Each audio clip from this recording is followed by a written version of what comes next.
멀리서 이천에서 도자기를 하고 있는데 제가 이렇게 사람들을 가르치는 그런 직업은 아닙니다. 저 혼자 아침부터 저녁까지 혼자 묵묵히 작업을 하는 사람인데 여기 제가 가르치시는 분 그분 그 인연으로 이래 가지고 이 시흥까지 와서 여기 여러분들을 만나 뵙게 되었습니다. 앞으로 제가 하는 일이 도자기밖에 모르기 때문에 다른 일은 제가 뭐 자신 없고 자신 있는 건 한 가지 있어요. 술 잘 드시는 분이 있으면 제가 제일 많이 가르쳐 드리고 반갑게 생각합니다. 근데 제가 가르치는 사람 중에 술 드시는 분이 한 명도 없어요. 돈만 내고 배우시는 분들이라 안타까운데 여기 제가 하는 작업들을 보면은 이제 기존에 보시던 작업하고 좀 틀릴 겁니다. 제가 사사한 거는 청자, 백자, 분청 이런 전통 자기를 배웠는데 제가 주로 작업하는 건 이제 실증이 나서 현대자기 쪽으로 많이 돌아섰고요. 특히 제가 좀 뭐라고 할까 좀 유명한 거는 화분 쪽입니다. 그래서 제가 이번에 하는 강의도 주로 이제 그쪽으로 갈 건데 왜 그러냐면 도자기 쪽은 여러분들이 한 10년을 배워도 인정받기가 힘들어요. 10년을 배워도 꼬박 배워도. 근데 이 화분 쪽은 우리나라에서 아직 굉장히 낯설고 화분을 가르치는 데가 없어요. 저도 이 화분 쪽으로 돌아서 가지고 한 10여 년 가까이 특히 처음에는 일본 거를 흉내내서 하다가 나중에는 독자적으로 이렇게 돌아서서 화분의 정의도 내리고 어떻게 하면 비싼 화분을 만들까, 어떻게 하면 화분의 기능이 살을까 해가지고 화분에 이제 납품도 하고 하면서 화분 쪽으로 좀 유명해졌습니다. 제가 화분이라고 해서 도자기보다 싸지는 않아요. 오히려 더 비싸요. 그만큼 화분의 가치가 도자기보다 싸다고 생각하지 마시고 제가 이번에 하는 거는 똑같습니다. 화분을 하면서 똑같이 도자기가 같이 들어가는 거예요. 단 하나 차이가 있어요. 화분하고 도자기하고. 그건 이제 강의 들어가면서 말씀드리고 하여간 37명이라고 하셨는데 처음엔 제가 너무 많아가지고 왜냐하면 저는 그냥 일일이 눈앞에서 이렇게 가르치는 거를 원하는데 이렇게 되면 이제 강의식이 돼버리잖아요. 직접 실습하는 것도 일일이 대응 못하고 그래가지고 저랑 같이 하시던 4명 선생님을 모시고 왔어요. 그래가지고 한 10명씩 해가지고 상세하게 여러분들이 짧은 기간이지만은 제대로 배웠다는 느낌이 나게 짧은 기간 동안 열심히 배워주시기 바랍니다. 감사합니다. 네, 말씀 고맙고요. 뒤에 같이 오신 분들 일어나서 인사 한번 해주시죠. 자, 그러면 여기 같이 오신 선생님들 일로 나와주시겠어요? 앞으로 나와주셔서요.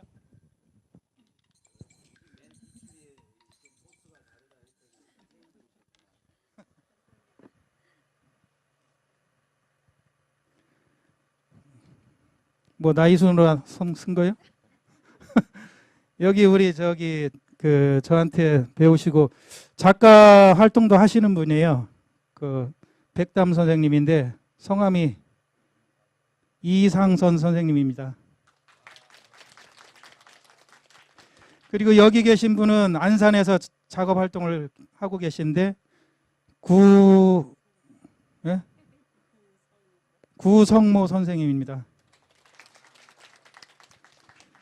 여기도 안산에서 지금 공방 차리고 이제 열심히 하고 계신 제가 이름을 몰라가지고 박민남 선생님입니다. 그리고 여기는 한지 공예도 하시고 도자기도 저한테 배우시면서 그림도 하시는 김은혁 선생님입니다. 뭐 이제 한 10분씩 파트 해가지고 제가 총체적으로 하지만 10분씩 파트해서 아마 상세하게 가르쳐 드리면은 아마 좀 뜻깊은 시간이 될 겁니다. 친해지세요. 네, 고맙습니다. 멋진 작품이 나올 것 같습니다. 이것으로 수료식은 간단히 마치고요. 저희가 평상시는 교재 전달식을 했는데요. 이 도자기 학교는 실습 위주이기 때문에 굳이 교재가 필요 없기 때문에 교재 전달식은 없습니다. 그러면 단체 기념사진 한번 찍고요. 예, 좀 쉬셨다가 본 수업 이어가겠습니다.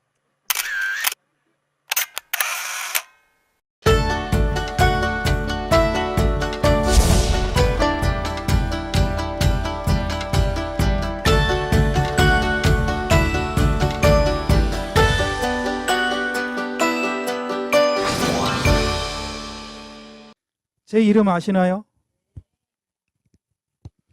호도 써 있나요?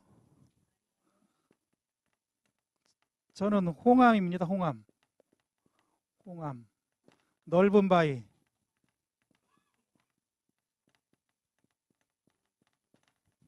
제가 지은 거예요. 여러분들도 실질적으로 자신 있으면은 이렇게 앞에 호가 하나 붙을 수가 있어요. 뭐 집에 가서 열심히 하시면은 지금 여러분들 중에 혹시라도 도자기 전공하셨던 분 계신가요? 그 얘기를 들었는데 어디서 배우셨다는 분 아무도 안 계신가요? 아, 어디서 배우셨어요? 대학교요? 얼마나요? 25년 전에. 왜냐하면 혹시라도 그분들이 많으면 분리를 해서 알았어요. 자, 제가 가르치는 거는 도자기인데 이 도자기는 굉장히 어려워요. 사실 전공을 하신 분들도 대학교에서 전공을 하신 분들도 이 도자기를 자기가 작가로 일어 쓰려면은 보통 막 10년은 잡아야 그나마 조금 뭐 이름이 날까 말까 한데 제가 가르치는 거는 화분 쪽을 아마 실습을 하게 될 거예요. 화분이라고 해서 틀린 게 아니고 도자기는 굉장히 정형적인 게 많아요. 형태가. 그리고 여기에는 그 성형이라고 그래가지고 그 물레를 차야 돼요. 물레. 최소한. 기본적으로 우리가 도자기 한다고 그러면 왜 그 영화에 나오는 그 장면이 있죠. 물레 차면 옆에서 안아주는 거 뒤에서. 그거를 해야 되는데 이 과정만 해도 물레를 제대로 차려면은 최소한 6개월. 제대로 찬다는 거는 우리가 뭐 밥 공기 정도. 밥 공기는 하루만 해도 만들 수는 있어요. 근데 우리가 도자기를 한다 그러면 이 똑같은 거를 100개를 만들어도 똑같이 만들 수 있는 실력이 있어야 돼요. 흙을 마음대로 다룰 수 있는. 근데 밥 공기 하나만 만든다고 해서 작가가 되는 건 아니고 이렇게 정형적으로 뭐가 돼요? 기능을 가져야 돼요. 기능. 근데 우리가 보통 도자기 하면은 뭐죠? 전통자기를 얘기합니다. 한국에서. 그렇죠? 청자, 백자, 분청 뭐 요런 쪽, 뭐 이라보 요런 전통자기를 보통 도자기라고 그러는데 이런 전통자기는 어떻게 돼요? 요 물레를 잘 차야 돼요. 그래서 물레 차는데 보통 우리 청자를 만들 정도 되시는 분들은 한 10년 정도를 연마를 해야 돼요. 물레만. 그러니까 여러분들이 물레만 가지고도 굉장한 시간을 필요로 합니다. 그래서 도자기 같은 도자기를 가지고 어느 쪽으로 가냐면 이 과정을 좀 생략한 이 화분 쪽으로 가게 돼요. 그럼 여러분들이 화분이라는 거는 굉장히 쉽게 생각하죠. 쉽게 할 수 있는 이 화분 쪽으로 가가지고 전통자기보다는 어느 쪽으로 갈까요? 약간 현대자기 쪽으로 보시면 돼요. 현대자기. 물론 화분 쪽에서도 색깔은 다 낼 수 있어요. 청자, 백자, 분청, 뭐 이라보 이런 거 다 낼 수 있어요. 근데 현대자기로 간다는 건 이렇게 칼라가 들어가요. 칼라가 들어가 가지고 그 화분의 기능을 갖게 되는 거예요. 이거 적으셔야 돼요.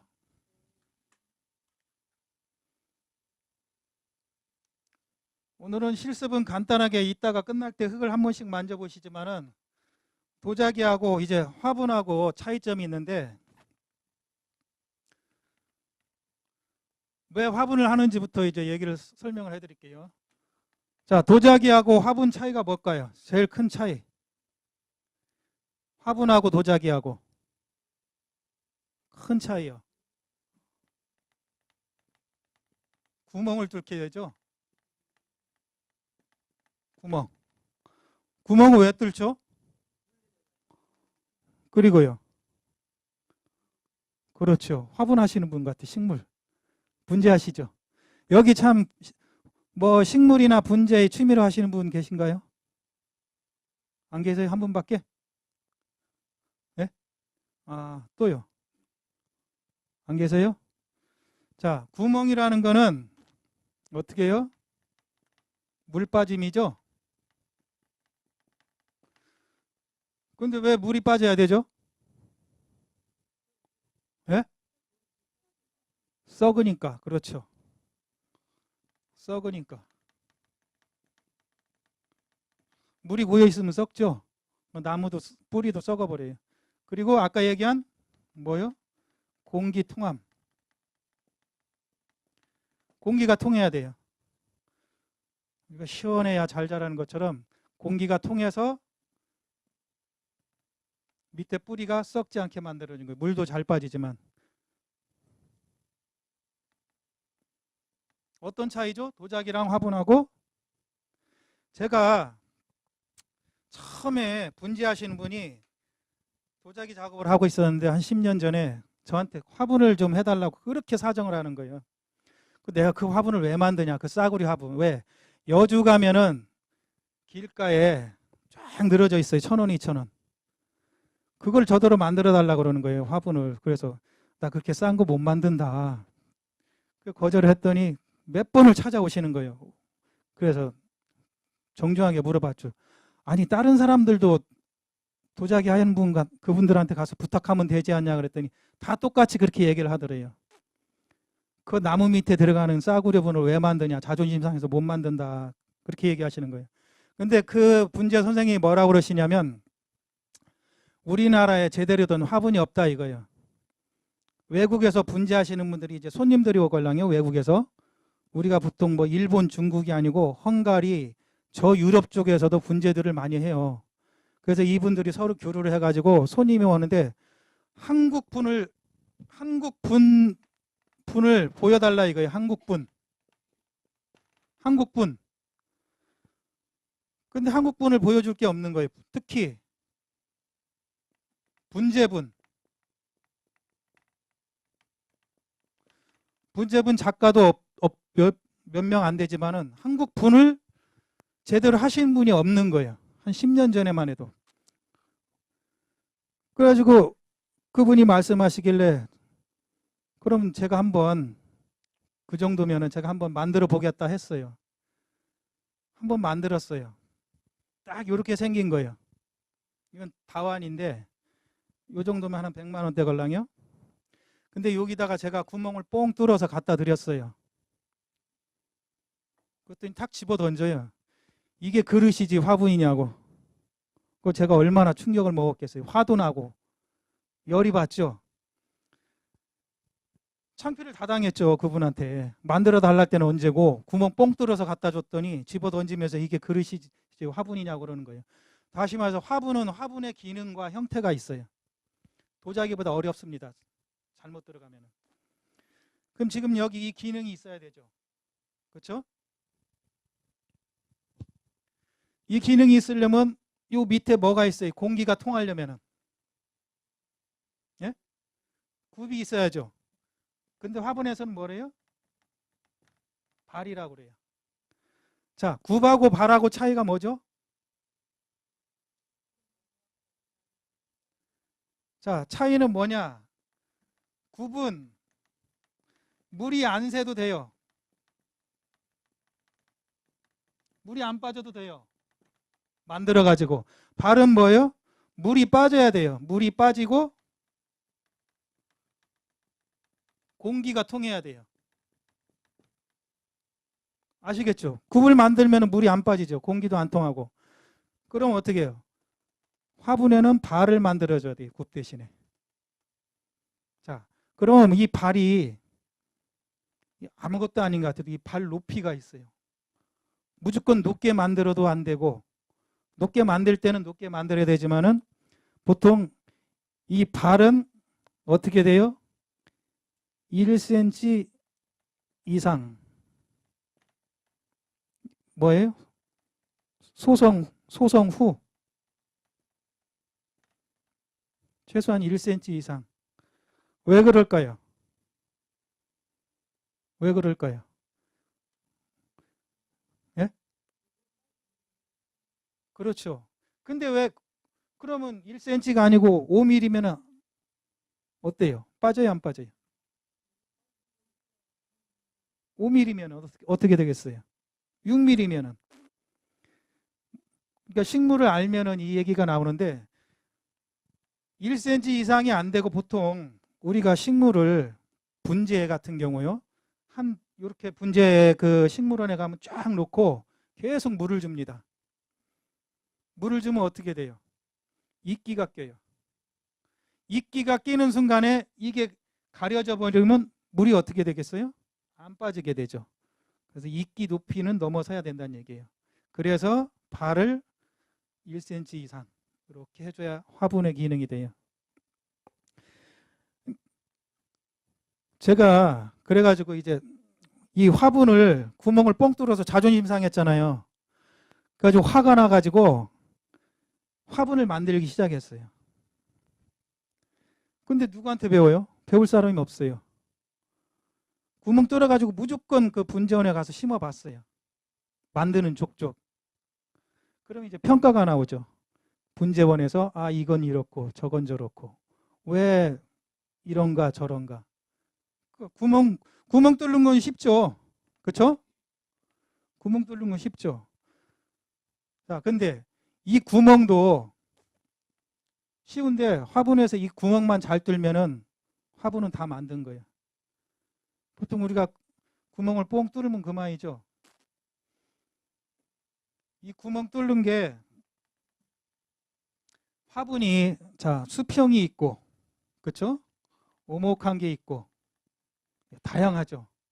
그럼 구멍 물 빠지려면 항상 센터에 뚫게 되죠. 자, 그럼 이렇게 긴데 센터에 뚫어야 돼요? 안 되죠? 어떻게 해요? 물 빠지라고 균형 있게 뚫어줘야 돼요. 그리고 자 이렇게 있으면은 구멍이 하나 뽕 뚫었어요. 뽕 뚫었는데 이 부분이 수평이 안 맞을 때는 이렇게 조그만 구멍을 뚫어줘도 돼요. 이렇게. 왜? 물이 빠지라고 고이는 데 없이. 그리고 이건 뭐라고 그래요? 우리가 철사구멍이라고 그래요. 식물이 자 보세요. 분재 같은 경우에 이렇게 낮죠. 근데 나무가 이렇게 커요. 커요. 웅장해요. 쓰러질 염려가 있단 말이에요. 낮은 분에. 그러니까 어떻게 해요? 아까 얘기한 철사할 구멍을 통해서 철사로 뿌리를 묶어줘요. 그래서 쓰러지더라도 화분하고 같이 쓰러지게. 따로 쓰러지면 흙이 쏟아지면서 어떻게 분재가 안녕하세요 하죠. 그러니까 이 화분을 알려면 식물을 알아야 돼요. 식물의 특성. 식물의 특성. 그래서 이 지금 얘기한 이 구멍 크기와 구멍 뚫는 거를 정확히 알면은 이제 화분은 다 만들었다고 보시면 돼요. 화분 만드는 건 쉬워요, 오히려. 구멍 뚫는 게 어렵습니다. 그리고 구멍을 뚫어도 이쁘게 뚫어야 돼요. 왜? 여주 거 가보시면은 이 구멍을 깔끔하게 뚫는 게 아니고 뭐라고 해야 돼요? 흙을 그냥 뻥 뚫어가지고 굉장히 칼보다 날카롭게 돼 있어요. 그걸로 손 잡는 순간에 손을 비어요. 다시 말해서 이거는 화분도 아니에요. 무기지. 근데 이걸 1,000원, 2,000원에 팔아요. 싸게 파니까 어떻게 해요? 마무리를 못하고 말 그대로 구멍만 뻥 뚫어서 그냥 파는 거예요. 사람 다치든 말든.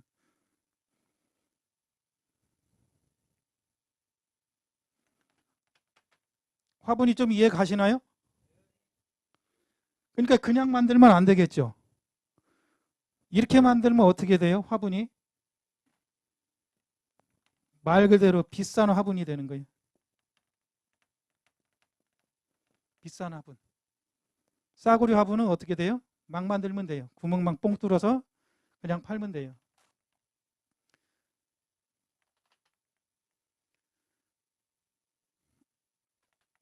이제 나중에 이제 중간중간에 이제 화분에 대해서 좀 더 얘기하면 되는데 화분을 더 얘기해 볼까요?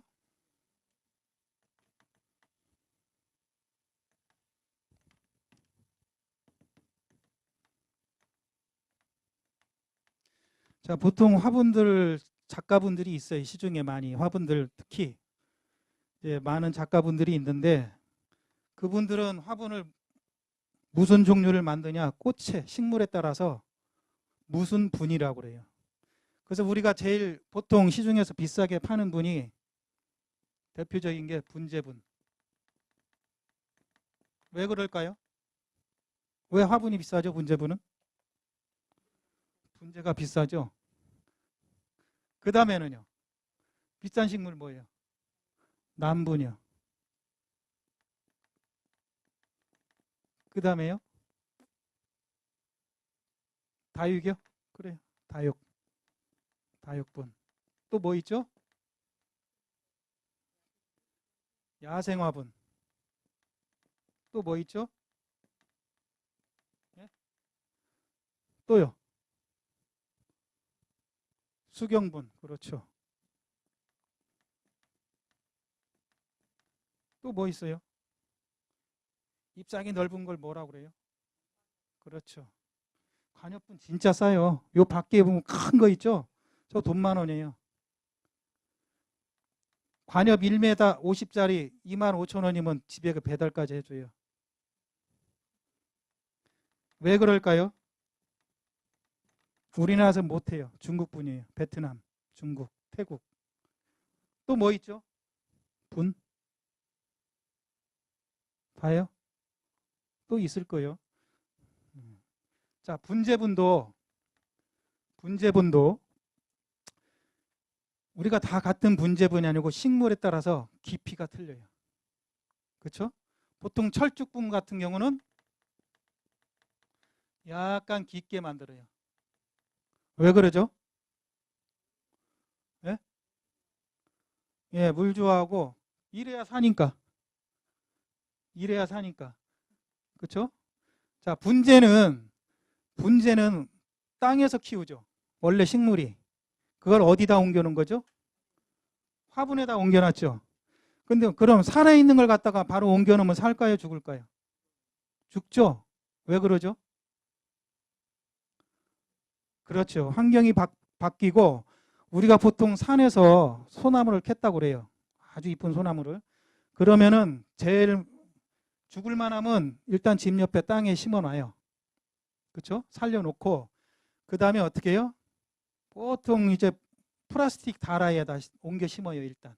그러면서 뿌리를 한번 칩니다. 뿌리를 한번 쳐요. 그 다음에 어떻게 해요? 여기서 또 한 1년이나 2년 있다가 조금 낮은 데로 옮겨요.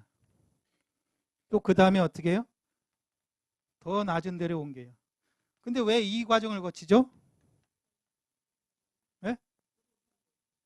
이 과정을 왜 거쳐요? 아니 왜 힘들게 이렇게 하냐고요. 낮은 데로. 아니 그러니까 왜 힘들게 왜 이 낮은 데로 적응을 시키냐고요. 그렇죠. 작품을 만들려고. 왜요? 왜 그러죠? 우리가 땅에 있을 때는 귀하게 안 보죠. 우리가 신기한 게 이 조그만 이 낮은 분에서 식물이 자란다는 게 신기하잖아요. 일단 항상 우리가 분재를 느낄 때 야, 이 조그만 데서 에? 온갖 나무 형태를 다 갖추고 있는데 이렇게 낮은 데서 자라요. 대신에 고통이 있어요. 키우는 사람 매일 물을 한 번에서 2번 줘야 돼요. 제가 이게 분재분을 하면서 분재하시는 분한테 선물을 좋은 걸 받았는데 몇 점을 휴가 갔다 왔더니 안녕하세요. 3일 딱 놀다 왔는데 그 비싼 게 그냥 바짝 말랐어요. 그만큼 작품을 위해서는 이분들은 10년, 20년을 이걸 물을 주는 거예요. 그러니까 이 화분이 현찮으면은 위에 것도 현찮아지는 거고. 그래서 분재분이 철쭉분하고 일반 뭐 소나무 분재니 뭐 일반 분재로 갈수록 낮아지는 거 있고 이보다 더 낮은 건 뭐죠? 평분이라고 그래요. 평분은 뭐예요? 말 그대로 판이에요. 이렇게 흙해놓고 이렇게 키우면 돼요. 이것도 굉장히 재밌어요. 판분은 전문가들이 주로 해요. 일반인들은 다 저걸 키울 수 없는 실력이 안 되기 때문에. 저것도 물을 많이 줘야겠죠. 물이 다 그냥 다 빠져버리니까 고이질 않고. 뭐 그러니까 화분이 깊은 게 있고 낮은 게 있고 이래요. 근데 처음에 제가 화분을 배울 데가 없다고 그랬죠. 배울 데가 없어가지고 뭐를 했냐면 일본의 그 분재 잡지책이 있어요. 그거를 한 5년, 10년치를 갖다가 싹 가져와서 매일 그거를 들여다보고 스크랩을 했어요. 내가 일본 거를 일단 똑같이 만들어야겠다. 일본 거를 모방을 하는 거죠. 그래서 일본 거를 똑같이 만들기 시작했어요. 근데 똑같이 만들었는데 안 돼요, 시장에서는. 왜 그럴까요? 똑같이 만들었는데 형태를 똑같이 만들었어요. 무조건 일본 거랑 똑같이 형태를. 근데 국내에서는 그게 안 돼요. 식물이 잘 못 자라요. 왜 그럴까요? 일본하고 우리나라하고 기후가 틀려요. 일본이 우리나라보다 습해요. 습한 날도 많고. 그러니까 우리나라보다 분이 좀 낮아도 돼요. 그래서 일본 거를 흉내 내려면은 일본 거보다 높이를 약간 높여줘야 돼요. 일본 거보다. 그냥 똑같이 만들어서 되는 게 아니고 약간만 높여주면은 우리나라에서는 식물이 더 잘 자랄 수 있어요. 그러니까 일본에서 가져온 잡지책을 가지고 막 흉내를 냈죠. 무조건. 그래서 근데 화분이 왜 힘드냐면요. 손으로 만드는 방법이 있지만은 틀을 이용한 방법이 너무 많아요. 틀이라는 건 뭐겠어요? 물레가 안 되는 사각, 직사각, 아니면 뭐 육각, 오각 막 이런 형태들이 있어요. 그리고 틀을 어느 정도로 만들어야 되냐? 2cm 단위로 만들어야 돼. 2cm 단위. 키를. 왜? 이걸 잘하면은 분갈이를 하려면 옮겨 심어야 되잖아요. 한 1, 2년 컸다가 옮겨 심어야 될 정도로 화분 작업을 하게 되면 똑같은 형태를 가지고 해서 뭐 한 60cm까지 있어야 돼요. 크면 클수록 뭐 많이는 안 팔리지만은 필요는 하다는 얘기죠. 똑같은 형태를 가지고 그러니까 틀이 얼마나 많이 필요하겠어요. 그 틀하고 또 가로로도 커지는 거예요. 그러니까 이제 지금 여기서는 형태가 하나지만은 화분 제가 뜬 그 틀을 이용한 형태가 한 200가지 돼요. 그러면 그 틀을 뜨려면은 보통 개당 50에서 100만 원이 들어가요. 그러면 뭐 200가지면 돈이 얼마겠어요? 일단. 그렇죠? 어마어마한 투자죠. 그걸 제가 몇 년 동안 했어요. 일본 걸 흉내내기 위해서. 도자기는 어떻게 돼요? 별로 투자가 안 돼요. 손으로 다 물레 차서 만들면 되는데 화분만큼은 모든 틀을 필요로 해요. 특히 분재분 같은 경우.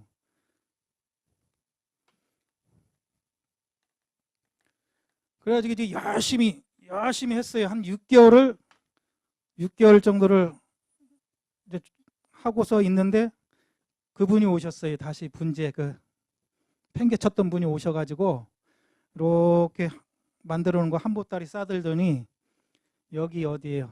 그 안양 백운호수 분재단지가 있어요. 거기 한 분재단지를 저를 동행을 해서 같이 갔어요. 같이 갔더니 거기 사장님이 화분을 어디서 배웠니? 그래서 배우긴 어디서 배울 데가 없는데. 그랬더니 그 사장님이 화분을 보시고 다음 날 내려오셨어요. 다음 날. 제 작업장으로 부부가 같이 와가지고 뭐라고 그러셨냐면 전량 딴 데 주지 말고 자기네만 다오. 그 독점을 했어요. 독점 계약을 해서 여태까지 이제 독점으로 이제 거기만 납품을 하고 있어요.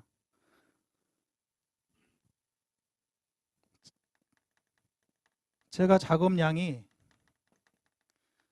일본 작가의 한 20명분을 해요. 왜냐?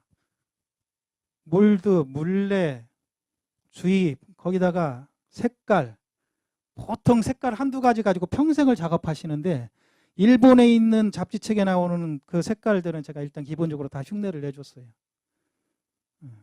그리고 거기 분재 왔다 갔다 하시는 분이 특히 이제 분재 화분을 구입하시는 분들이 어떤 경우였냐면 10년 전만 해도요.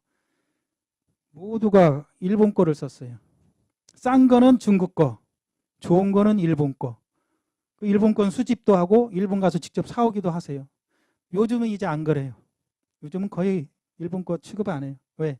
저하고 몇몇 있어요. 분재분을 하시는 분들이 컬러나 형태나 일본 거를 이제 따라잡았기 때문에 이제 일본 거는 별로 의미가 없어지고, 제가 마지막으로 요 보시면은 그 정점을 찍은 게 요거 보이시죠? 색깔. 네? 이거를 일본에서 오리배유라고 그래요. 오리배유인데 동을 섞은 유약인데 이 오리배유는 일본에 있는 오리배라는 사람이 처음에 만들어서 쓴 거예요. 근데 이거는 제가 이제 홍합노규라고 그래요. 국내에서는. 이거는 제가 딱 2년 걸렸어요. 흉내내는데. 2년에 걸쳐서 그것도 아주 운이 좋았어요. 다른 유약은 다 흉내내는데 이걸 못해가지고 제가 그 사장님한테 아니면 다른 분재 그 동의인들한테 인정을 못 받았어요. 이 색깔을 못 내서. 이 색깔을 정점으로 해가지고 일본에 있는 그 분 색깔, 다시 말해서 도자기 색깔은 거의 다 냈다고 보시면 돼요. 기본적으로.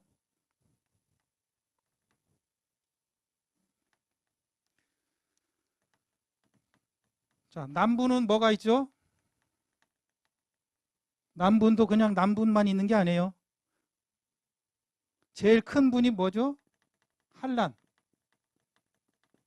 제주도 쪽에서 하는 난이 커요. 그럼 어떻게 해요? 분이 남분 중에서 제일 크다는 얘기죠. 그 다음에 보통 우리 얘기하는 출란. 그 다음에 또 뭐 있어요? 석곡. 그 밑으로 또 뭐 있어요? 풍란. 크기가 이렇게 될 거예요, 아마. 그러니까 남분도 한 가지만 있는 게 아니에요. 그러니까 화분으로 들어가시면은 저는 뭐 저 종류별로 여기 종류별로 다 만들지만은 보통 우리가 다육하면은 작가들이라고 다육분만 만드세요.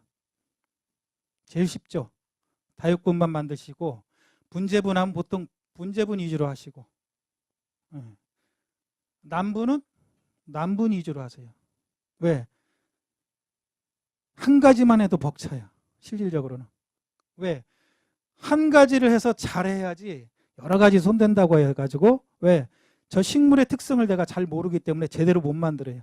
여러 가지를 손댄다면. 내가 다육이 하고 싶다면 다육이를 하면 돼요.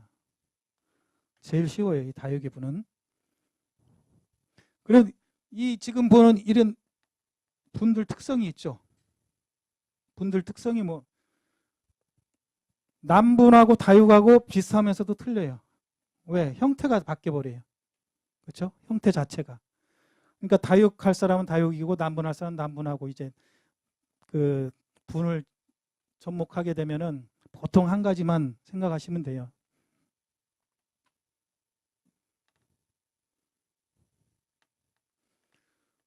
화분 종류가 많죠.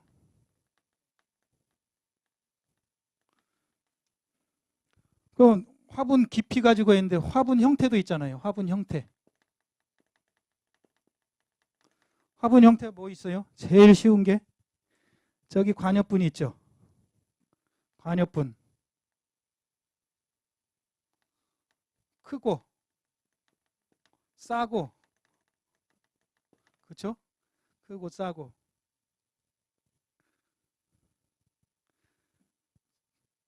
자, 화분 형태도 우리가 뭐 사각, 그렇죠? 사각도 뭐가 있죠? 사각만 가지고도 직사각, 그래요. 정사각, 그렇죠? 형태로. 자, 그럼 사각인데 높이로 가면은 우리가 길어요. 이걸 현해라고 그래요. 현해. 현해분. 중간 높이는 반현해. 자, 낮은 분은 어떻게 돼요? 이렇게 심으면 되죠. 그렇죠? 이런 거는 어떻게 돼요? 식물이 위에서 밑으로 떨어지는 거예요. 그렇죠?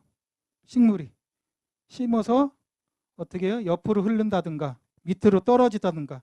왜? 낮은 거는 이렇게 떨어뜨릴 수가 없잖아요.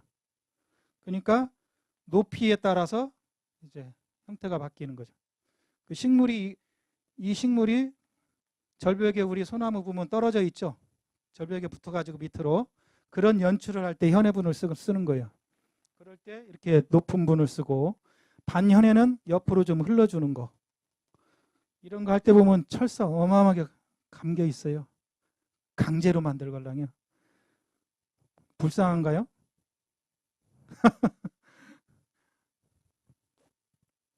자, 그리고 원형이 있고 뭐가 있죠? 타원이 있어요. 타원. 원형이 있고 타원이 있고 원형도 마찬가지예요. 이렇게 현해 있고 반현해가 있고 원형이 있고 타원이 있고 그 밑으로 뭐냐면 접시분이라고 해요. 접시 어떻게 납작하죠? 사각이나 원형이나 접시처럼 납작하게 만들어요.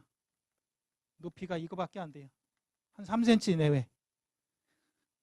아주 낮죠. 보통 이걸 수반분이라고 그래요. 수반분. 자, 이 수반분은 수반을 어디에 많이 쓰면 우리 수석하시는 분들이 있어요, 혹시? 수석할 때 돌 올려놓을 때 이걸 많이 써요. 모래 깔고. 근데 요거를 갖다가 화분으로 쓰시는 분들은 구멍을 강제로 뚫어요. 한 2개.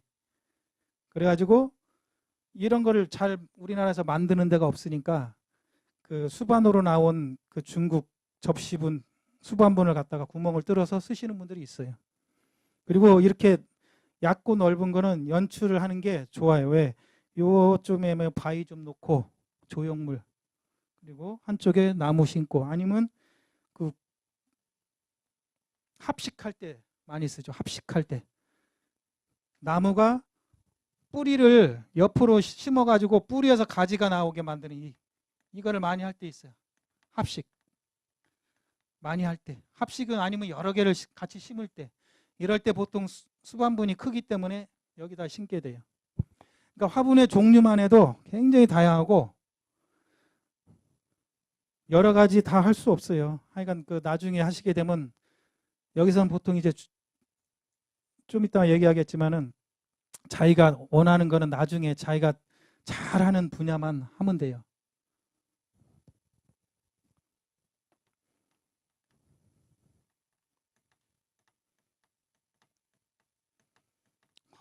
화분이 쉬운 것 같아도 만만하지 않죠? 예? 자, 화분이 그러면은 아까 뭐라고 그랬죠? 물 빠짐하고 공기, 환기성이죠? 환기성 좋아야 된다고 그랬죠? 자, 그러면 아까는 화분 형태로 인해 가지고 이거를 만들었지만은 화분 흙 또는 소지라고 그래요. 자, 화분 소지가 따로 있어요. 실질적으로는. 어떤 걸까요? 물이 새는 거. 물이 새는 소지. 물이 새는 소지. 토분요? 아, 토분은 물이 새는 소지가 아니고요. 일반 도자기 흙 가지고 초벌을 하면 돼요. 온도를 낮게 떼면은 모든 흙은 물이 새게 돼 있어요. 물이 새는 소지. 마사토는 도자기 흙이 아니고요. 화분에 심을 때 쓰는 우리나라에서 아주 기가 막힌 소지예요. 싸고.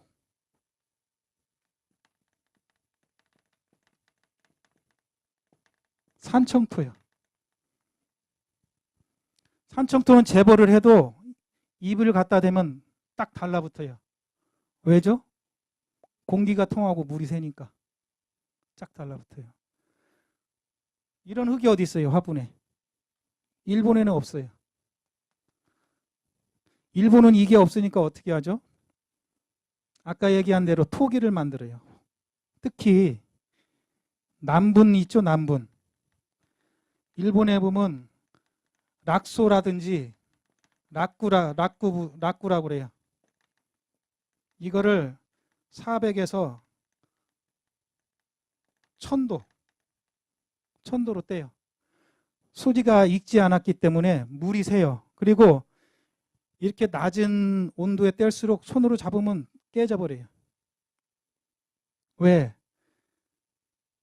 난을 잘 살게 하기 위해서 화분은 깨져도 좋다 이거예요. 이게 락구분이에요. 굉장히 강도가 약해요. 저하도로 떼가지고 물이 빨리 증발할 수 있게 만든 분이에요. 근데 산청토는 어떻게 해요? 1250도 도자기 소지죠. 잘 깨질까요? 예. 1250도로 고온을 소송했기 때문에 잘 안 깨지고 어떻게 돼요? 물 빠짐이 좋아요. 식물에 좋다는 거죠. 예.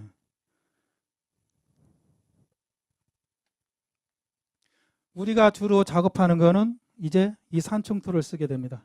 산청토. 10kg에 싸요. 3,000원. 10kg에 3,000원. 우리가 흙 파먹고 산다고 그러죠. 근데 이 산청토가 저 아랫역 산청 경남 하동 산청 쪽에 있는데 이걸 하도 써가지고 이것도 비싸졌어요. 고갈돼가요. 계속 한 2,000원대였었는데 지금 계속 오르고 있어요.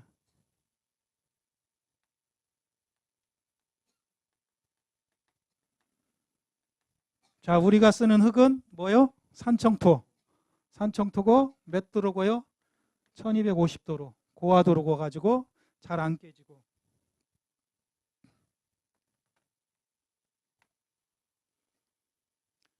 지루하면 얘기하세요. 쉬었다 하시게.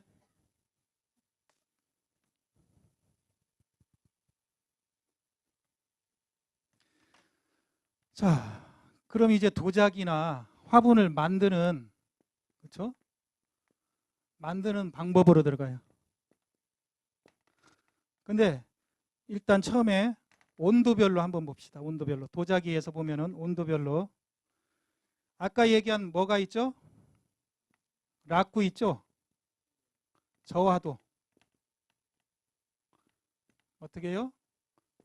400도요. 그 다음에 뭐가 있죠? 우리가 많이 보는, 화장실에서 많이 보는 도기. 변기로 보시면 돼요. 이게 1000도에서 1100도. 이거 보면은 굉장히 두꺼워요. 두껍고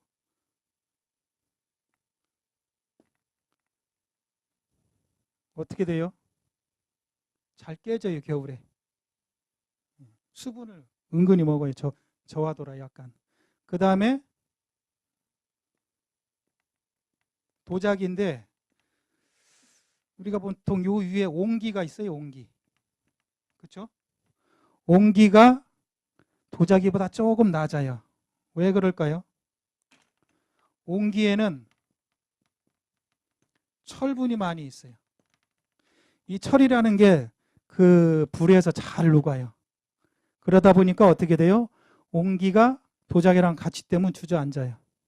특히 환원에서, 환원불에서 도자기랑 같이 떼면 실수하는 사람들 많아요. 옹기로 만들어가지고 열심히 만들었는데 단합하나 거의 붙어버려요. 녹아서. 옹기는 어떻게 돼요? 1200도 정도 보시면 돼요. 보통 이 부분을 도자기 밑에 부분을 자기라고 그러는 개념도 있어요.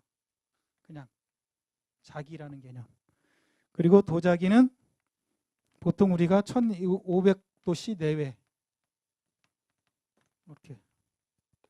그러니까 온도에 따라서 이렇게 변화가 되는 거예요. 근데 이걸 다 우리 도자기라고 개념을 해요. 크게는. 왜 그러죠?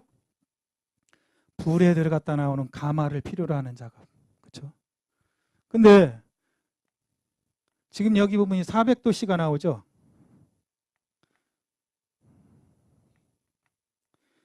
도자기 기원은 가마가 없이 시작됐어요. 가마가 없이 어떻게 됐냐? 보통 옛날에 우리 토기 있죠, 토기. 옛날 토기. 토기는 뭘로 구웠어요? 토기 구웠잖아요, 우리가. 불로 구웠죠, 그것도. 장작불. 장작불. 땅을 파고 장작을 떼고, 장작을 왜 뗐죠, 그때? 처음에는 불을 필요로 했죠. 따뜻해야 되고 구워 먹어야 되고. 그때 불을 뭘로 떼죠? 나무로 불을 떼요. 근데 한 군데서 계속 떼게 되죠. 떼다 보니까 어떻게 돼요?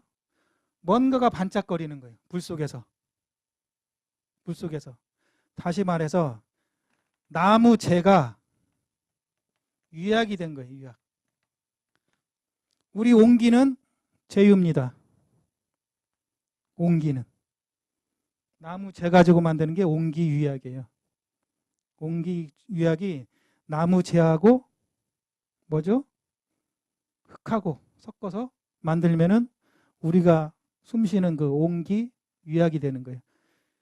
이거를 일제시대 때 옹기 만들겠다고 뭘 썼는지 아세요? 광명단이라고 납을 썼어요. 일제시대 때 일제 애들이 납을 쓰면 어떻게 돼? 이 광명단을 넣으면 유약이, 납은 화도가 굉장히 낮아요. 그러니까 어떻게 돼? 유약을 확 높여가지고 반짝반짝거리죠. 근데 문제는 독이에요, 독. 인체에 치명적인 거예요. 옹기에다가, 천연 옹기에다가 반짝거리게 하려고 이 납을 썼었어요. 한동안 우리나라에서도 썼었어요. 실질적으로 이거 쓰면 안 되고 나무재를 가지고 만들어야 인체에 해가 없어요. 도자기 유약이 어떻게 됐다고요? 나무 태우다가, 우리 전통자기로 가면은 청자, 백자, 분청 나오죠? 재유예요. 재 가지고 만들어요. 그 옛날에는 이 재를 한 움큼 묻으려면 나무를 얼마나 떼야 되겠어요. 그래서 나무를 떼가지고 그 재를 걷어가지고 이 깊은 물에 재를 담궈요. 그래서 몇 번을 반복해서 걸러내요. 걸러내가지고 고운 재만 가지고 유약을 만들면은 청자, 백자, 분청 유약이 나와요. 옛날에는 그렇게 했어요. 지금은 재가 아니고 뭘 가지고 만드냐면 돌가루 가지고 만들어요. 거의. 거의 돌가루하고 산화물 가지고 만든다고 보시면 돼요. 온도에 따라 이렇게 바뀌는 거 아시겠죠? 자, 여기에 특수한 게 있어요. 특수자기. 뭐가 있을까요? 특수자기. 특수한 게 뭐 있죠? 우리 요리할 때 쓰는 거 뚝배기 있죠? 내열자기라고 그래요. 내열자기. 이건 어떻게 돼요? 불에 이것도 1250도로 닿으면 어떻게 돼요? 잘 깨져요. 약간 낮게 1200 한 20도 보통 이 정도로 떼게 돼요. 왜 그런지 아세요? 왜 조금 낮게 떼는지 아세요? 도자기는 떼면 뗄수록 수축을 해요. 우리가 흙 안에 뭐가 있어요? 수분이 있어요. 그러니까 이 수분이 어떻게 돼요? 빠져나가요. 빠져나가면서 작아져요. 이것 때문에 어떻게 해요? 수축이 생겨요. 수축. 수축률이 보통 10에서 20% 사이예요. 그러니까 이렇게 만들어 놨을 때 구우면 이만해진다는 얘기죠. 그래서 이 도자기가 요것 때문에 어려워요, 여러분들이. 왜? 수축으로 한다는 얘기는 변형이 생기기 때문에 금이 가고 깨져버려요. 수축이 안 가는 흙이 있어요. 그건 뭐냐면은 우리가 흔히 말하는 단화판이나 불판이 있어요. 불판이라고 그러죠. 도자기 가마에 도자기 올려놓는 판이 있어요. 이거는 수축이 안 가요. 덜 깨져요. 만들어 놓으면 그대로 있어요. 왜 그러냐? 한번 구운 걸로 만들어요. 구운 걸로. 그 성질이 들어가요. 수축이 안 되죠. 구웠으니까. 그 흙을 갖다가 강제로 빻아가지고 틀에다 넣고 해가지고 수축이 거의 안 간다고 보시면 돼요.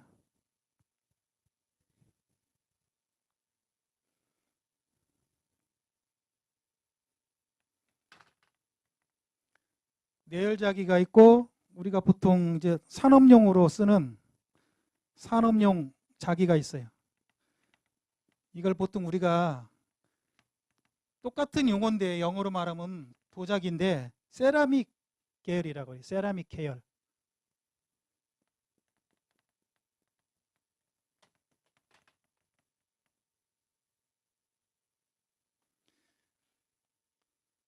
자, 요것도 수축이 안 갑니다. 왜? 부품이나 어떤 부품이나 아니면은 전기 단절을 시킬 때 쓰걸랑요. 보통 여기에는 뭐가 들어가냐면 알루미나라는 흙이 들어가요. 알루미나. 이게 굉장히 화도가 강해요. 1300도 때도 끄떡 없어요. 단독으로는. 요거를 많이 넣은 흙은 수축이 안 가서 부품이나 전기를 단절할 때 쓰는 산업용 자기, 그 세라믹 계열이 있어요.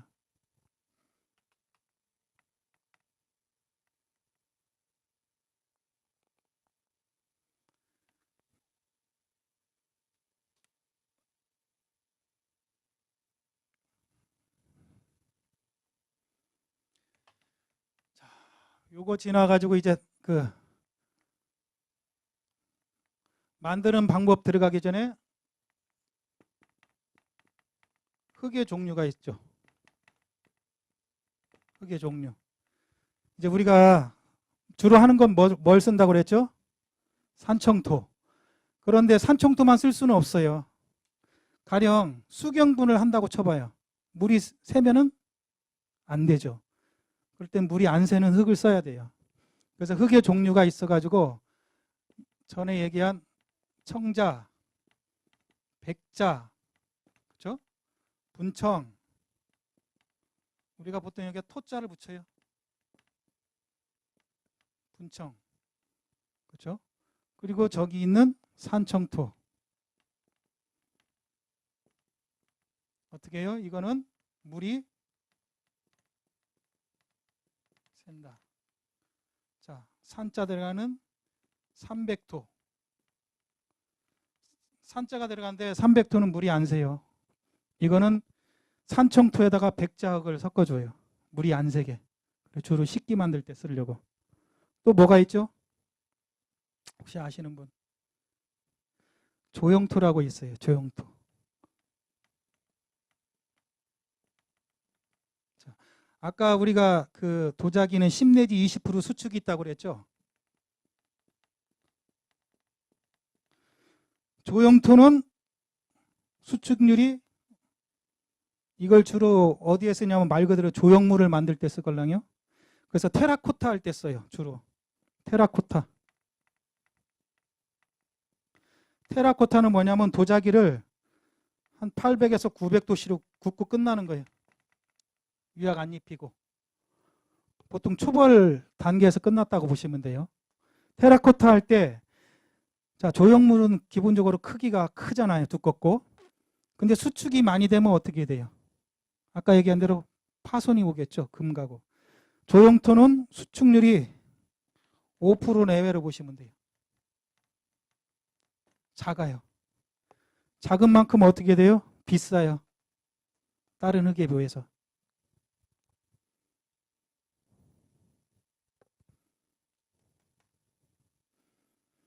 보통 우리 주변에 이제 화분을 만드시는 분들이 이 조형틀을 쓰시는 분들이 있어요.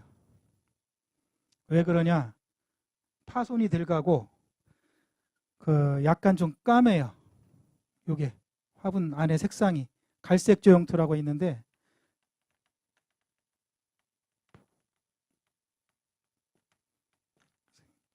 자, 근데 요거는 어떻게 돼요? 물이 새는 게 있고 안 새는 게 두 가지가 있어요. 물이 새고 안 새고. 자, 조형틀 쓰실 때는 물이 새는 거를 쓰시면 돼요. 다시 말해서 굉장히 좀 거칠을 거예요. 이걸로 하시는 분, 작업 하시려면은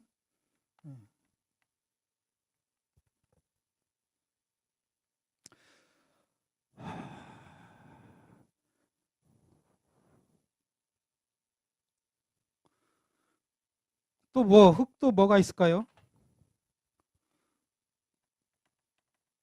색토가 있어요. 칼라 이거는 어디다 쓰냐?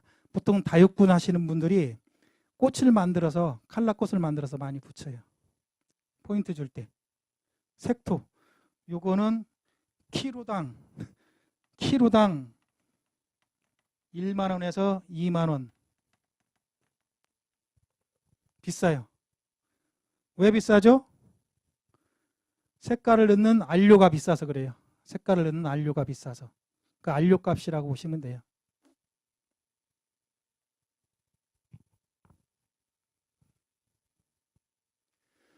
자, 요까지 하고 이제 만드는 방법 들어가고 잠깐 쉽시다.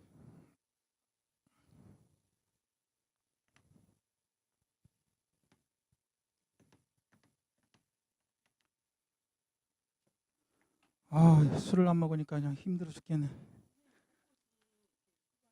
예. 꽃꽂이 수반요? 물이 실질적으로는 자, 꽃꽂이 수반은 물이 안 새야죠. 근데 꽃꽂이도 드라이 플라워나 조형이 있잖아요. 이거는 소지하고 관계가 없겠죠. 근데 물이 새는 소지 있죠. 상관없어요. 왜 그럴까요? 안 되죠. 물이 안 새게 하면 되죠. 그렇죠. 방수 처리하면 돼요. 아니죠. 구워 나온 다음에 우리가 그 방수액이 있어요. 이게 건축용이 있고 뭐 특수용이 있어요. 다시 말해서 특수용은 굉장히 고와가지고 묽게 해가지고 수반이나 화병에다가 부었다가 쏟아내요. 그리고 손 닿는 부분은 깔끔히 닦아내면 닦아내도 방수가 돼요. 그리고 어떻게 돼요? 바로 굳어버려요. 건조가 돼요. 건조가 되니까 어떻게 방수 처리가 되겠죠. 자, 이게 식기에는 안 돼요. 그렇죠? 화학물질이니까. 식기에는 안 되고 수반이라든지 뭐 다른 용도로는 가능해요. 지금 굉장한 팁을 얘기하신 거예요. 이거 함부로 안 가르쳐 주는 거예요. 정말이에요. 술 사셔야 되는데. 예.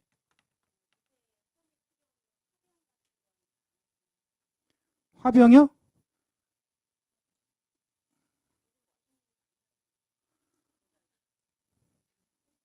이거 화병 아니에요? 이거 크게 하면 되죠. 뭐. 작업장에는 큰 것도 있어요. 구멍 안 뚫으면 되죠. 제가 볼 때는 화병보다 화분이 더 어려워요. 화분 배우면 어떻게 돼요? 저절로 이쪽으로 가는 거죠. 훨씬 더 어려워요, 화분이.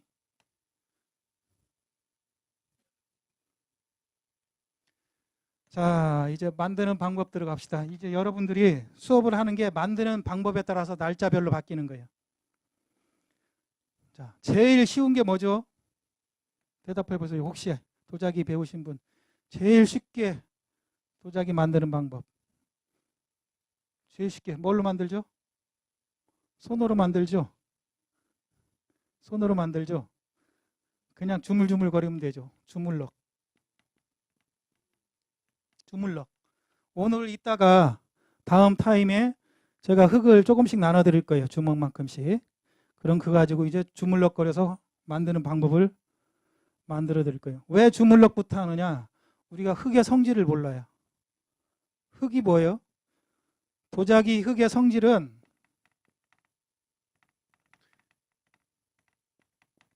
도자기 흙의 성질이에요. 첫째 뭐예요?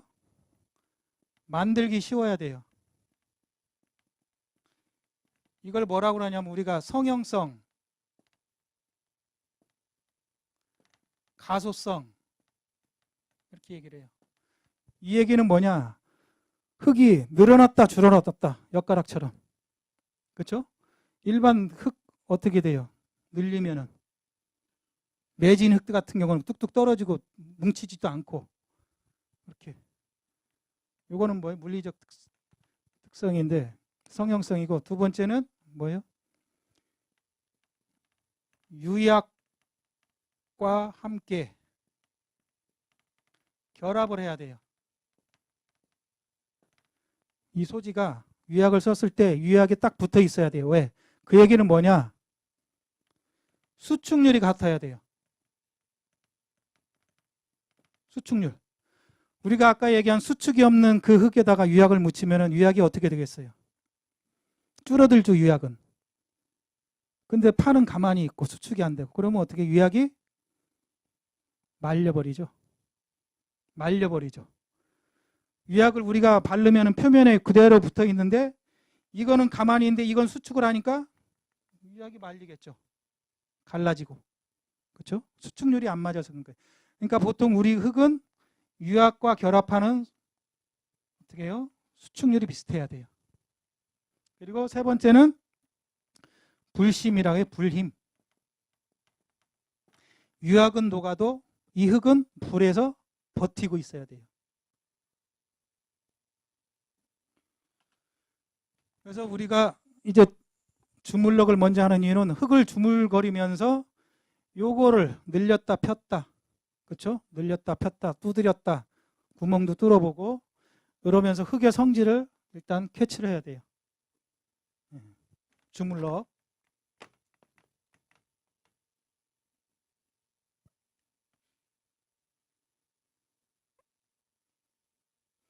자, 그 다음에는 뭐가 있을까요? 주물럭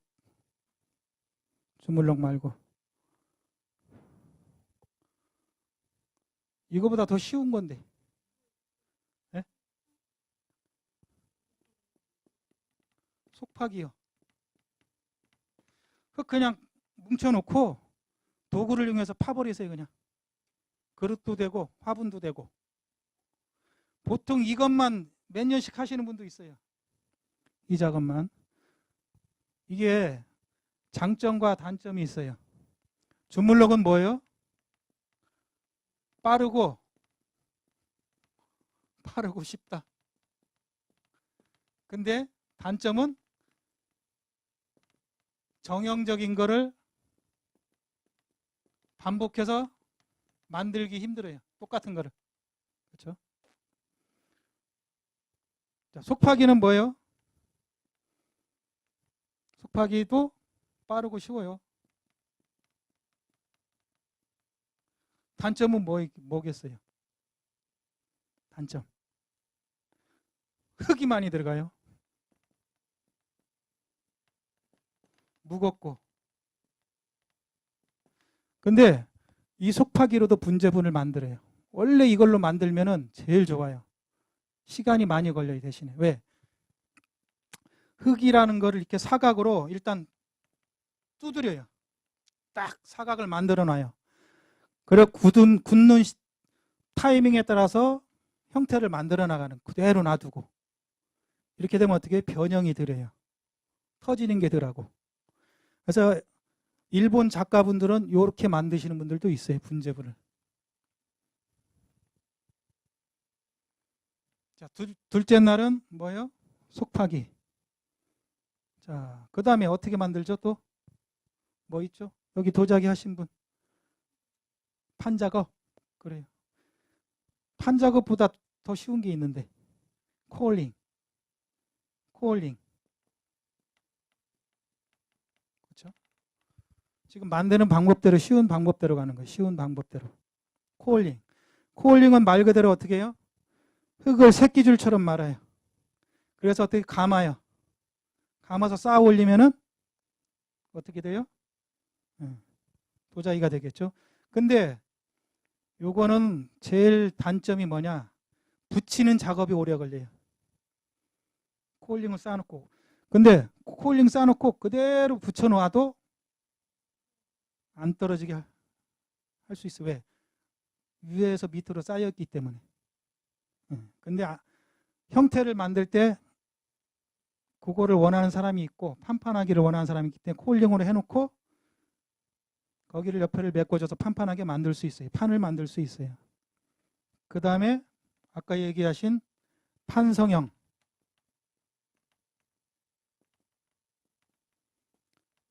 판성형은 말 그대로 도자기를 네모 이렇게 밀어가지고 1cm나 뭐 8mm나 1.1cm, 1.2cm 이렇게 두께를 판을 만들어가지고 어떻게 해요?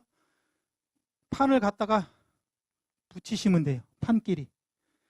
그러면 분재본을 만들 때 보통 일본에서 중국이나 일본에서 이 작업을 하신 분이 있는데 아래 판이 필요하겠죠? 옆에 판이 필요하겠죠? 4개. 그렇죠? 붙이면은 어떻게 돼요? 접시가 되겠죠? 근데 화분에서는 요 위에 판이 또 필요해요. 왜? 왜 위에 판이 필요한지 모르시죠? 이렇게 해놓고 위에를 붙여놓으세요. 붙여놔요. 왜 그러냐? 이 사각을 만들면은 가운데가 휘어서 안으로 들어가요. 수축하면서. 특히 이런 부분들이 긴 장변, 긴 변들이 그거를 방지하기 위해서 위에 판을 붙여놓고 어떻게 해요? 나중에 쓸 만큼 오려요. 그래서 위에 부분 전 두께가 생겨요. 수작업을 하는 건 이렇게 표시가 나요. 전 두께만큼 전 남겨놓고 이렇게 오려버려요. 어느 정도 마른 다음에 수축을 가운데 들어가는 것을 방지하기 위해서. 그리고 이렇게 하면 천천히 마르기 때문에 변형이 덜하고 안전성 있게 할 때 이걸 붙여주는 경우가 있어요. 이 판작업은 이 붙이는 노하우가 없으면은 10중 8구 이제 불량이 나요.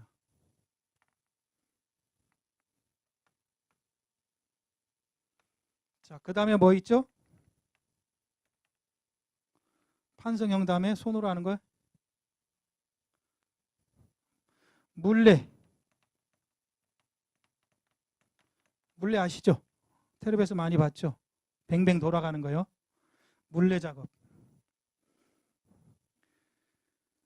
이 물레 작업은 뭐 막 만들면은 하루만도 만들 수 있어요. 이 물레 작업은. 근데 아까 얘기한 똑같이 반복적으로 만들기 위해서는 특히 어려운 형태 있죠. 이런 거 뽑아 올리려면은 고생 좀 하셔야 돼요. 물레에서 이렇게. 그렇죠? 아니면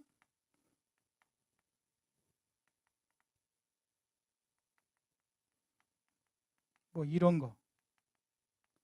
이게 우리가 매병이라고 그러거든요. 고려청자 매병 아시죠? 요거는 최소한 10년 이상 하신 분들만 가능해요. 최소한. 몇 명 안 돼요, 우리나라에. 이 매주병을 제대로 만드시는 분은 몇 명 안 돼요. 대학교 나오신 분들은 못 만들어요. 대학교 도예과 나오고 그 물레 아무리 차셔도 매주병은 감당 못 해요. 항아리는 만들 수 있어도. 그만큼 이거는 기능을, 완전한 기능을 익혀가지고 흙을 자유자재로, 그리고 항아리 같은 건 두께가 있잖아요. 이 매병은 두께가 여 근처 오면은 5mm 안팎이에요. 그러니까 이게 아무나 못 만들어요. 적어도 10년도 직업으로 10년을, 그러니까 하루 매일 하시는 분이 10년을 해야 이 정도 가능하다는 얘기예요. 직업으로 하시는. 그냥 배워가지고 될 일이 아니에요. 이건. 그만큼 물레 작업은 어렵기 때문에 컵이라든지 이런 종류는 여러분들이, 제가 이제 물레를 갖다 놓을 거예요, 뒤쪽에. 그러면 한 번에 다 물레를 못 차잖아요. 생각나시는 분은 수업 시간에 아무 때나 가서 물레를 차시면 돼요. 제가 봐드리든가 선생님 한 분이 봐드리면 되니까 물레를 차면서 만들어 보셔야죠, 일단. 그렇죠? 요거는 정규 수업 시간이 없이 물레 차실 분은 시간 되는 대로 가서 뒤에 가서 물레를 차시면 돼요. 그 다음에 또 뭐 있죠? 우리 생활작에 많이 쓰이는 건데, 노꾸루라고 그러는데, 노꾸루, 반자동. 이거 일본말 같은데, 반자동이라고 그래가지고, 이건 뭐냐? 석고 틀. 석고 틀을 이용해서 만들어요. 요거 이제 도자기 하는 공방에 가면은 그 식기 할 때 많이 쓰죠, 이 작업을.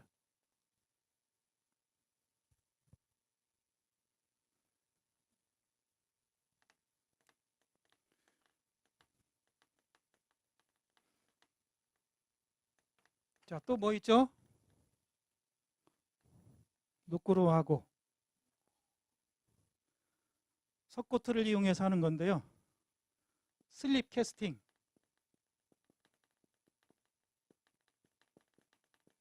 또는 흙물. 또는 주입.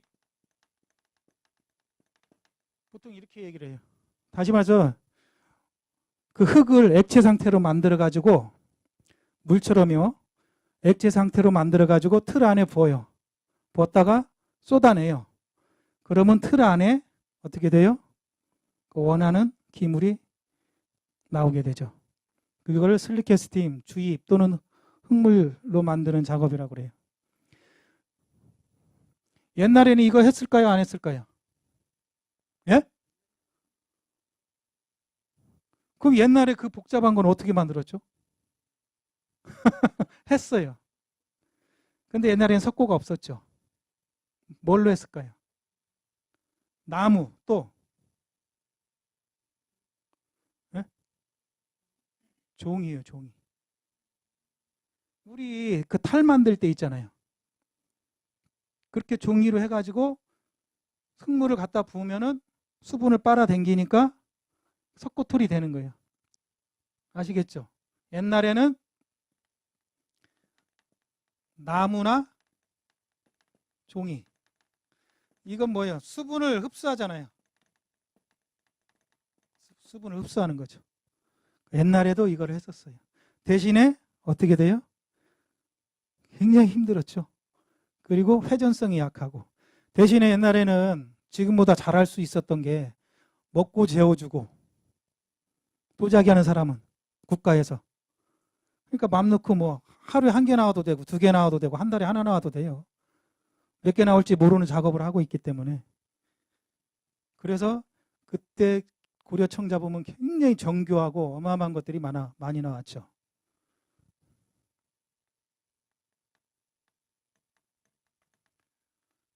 그 다음에 또 뭐가 있을까요? 지금 만드는 방법만 가지고 얘기하는 거예요. 뭐가 있죠? 압력주입이라고 했어요.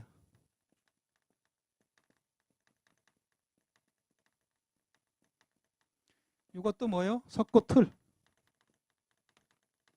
이것도 석고틀. 석고틀을 이용해서 하는. 자, 압력주입은 뭐냐? 똑같은 방법이에요. 슬립캐스팅 똑같은데, 압력주입은 말 그대로 압력으로 강제로 석고틀 안에다가 강제로 흙물을 대게에서 집어넣어요. 다시 말해서 수분 흡수가 덜 되겠죠? 덜 된 만큼 어떻게 돼요? 기물이 단단하면서 회전율이 빨라요. 빨리 뽑아낼 수가 있어요. 이 주입은 수분이 많으니까 오래 기다려야 되고, 그리고 이거는 두께가 잡히려면 마냥 기다려야 되는데, 이거는 흙을 되게 만들어 가지고 강제로 집어넣어 가지고 뽑아내는 거예요. 그래서 회전율이 빠르고 두께를 줄 수가 있어요. 2cm, 3cm 이렇게 기물 두께를. 자, 또 뭐 있을까요? 만드는 방법.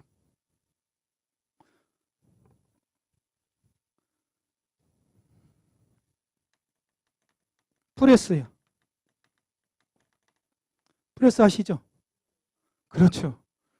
기계를 이용해서, 자, 석고틀로 하면 어떻게 되겠어요? 석고틀로 하면 깨져버리죠, 석고가.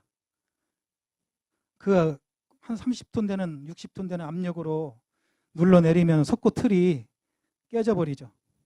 그러니까 어떻게 해요? 주물이나 아스콘, 요 기법을 해서 틀을 만들어요. 좀 비싸겠죠.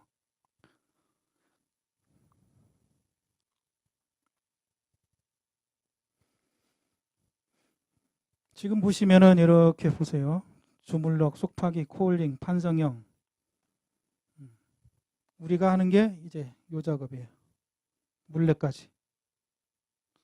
요거는 틀이라든가 기계를 필요로 하는 거니까 요런 것들은 알고만 계시고, 작업장 오면 볼 수는 있어요. 제 작업장 와서 볼 수는 있어요. 한 번씩 작업하는 건 볼 수는 있어요.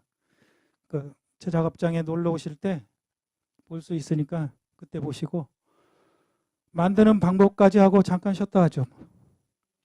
이건 제가 명칭을 붙인 건데 요거를 오늘 하실 거예요. 도구 없이 하는데, 개구리 부는 다리가 향로다리라고 그래요. 향로, 우리 알죠? 향로. 그 밑에 다리가 이렇게 붙는 거예요. 요게 힘드신 분은 어떻게 해요? 그냥 동그라미 해서 딱 갖다 붙이면 돼요. 아시겠죠? 아니면 네모나게 붙이셔도 되고. 네. 똑같은 작업이에요. 근데 요 향로분을 하고 나면은 손재주가 늘어요. 그건 이제 선생님들이 가르쳐 드릴 건데, 자, 우리가 이 화분을 만들려면은 뭐가 필요해요? 맨손으로만 할 수 없어요. 첫째, 흙이 필요하죠. 그 다음에 물, 흙과 물. 그 다음에 뭐예요? 불. 이거는 여기서 안 되겠죠. 어떻게 해요? 그럼 누가 해야 돼요? 제가 해야 되죠. 흙은 제가 드리는데, 여기서 만드시는 흙은 제가 드리는데, 소성비라고 있어요. 제가 구워야 되잖아요. 그 소성비가 있어요. 아마 거기 공방 다녀보신 분들은 알 거예요. 도예 공방. 소성비 따로 받는 거 아시죠? 예. 요 부분은 제 제자들은 키로에 2만 원이에요. 제가 따로 가르치시는 분들은. 여러분들은 어쩔 수 없이 키로에 10,000원 구워가지고. 아시겠죠? 그러니까 연습하시고 안 구워도 돼요. 돈 없으신 분 굽지 마세요. 아시겠죠? 그리고 여러분들 돈 들어가는 게, 지금 저기 보면 흙 자르는 그 줄 좀 보여주세요. 선생님, 저거 보시죠? 저 줄하고 이렇게 흙을 쓸 수 있는 요게 있어요. 요게 토탈해서 요게 10,000원. 아시겠죠? 그리고 올려놓고 돌려가면서 쓸 수 있는 4,000원. 이거 제가 파는 게 아니고 알아서들 구입하셔야 돼요. 네? 그럼 명함이 있어요. 거기. 이걸 단체 구입해 주신대요? 그러니까 제가 정확히 못 들었으니까 제가 만나서 얘기해볼게요. 그리고 요 칼, 자르고 쓸고 하는 칼 종류가 있어요. 이렇게.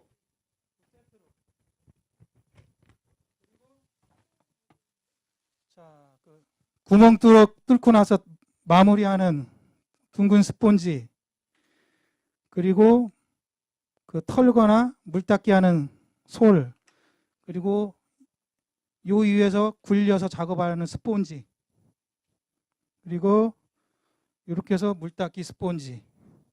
그래서 한번, 그리고 요거는 여러분들이 맞는 그 구멍 있죠? 화분 구멍 뚫는 거. 요거는 크기별로 있어요, 실질적으로. 그래서 요 정도 하면 한 4만에서 5만 원 사이 될 거예요, 토탈 해가지고. 그건 제가 확실하게 얘기를 안 해가지고, 왜냐하면 이 근처에도 도제상이 있을 텐데요, 시흥에도. 없어요?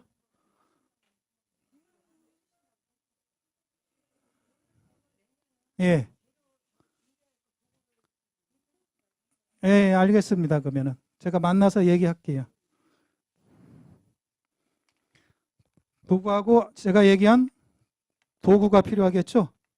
그렇죠? 그리고 다음에 올 때는 그래도 이제 노트, 필기 도구. 그리고 수업하다가요, 처음 배우시는 분도 있고, 그래도 도자기 어디 다니거나 이렇게 도자기 조금 접해보신 분들이 궁금한 게 있을 거 아니에요. 물어보세요. 제가 설명을 해드릴 테니까.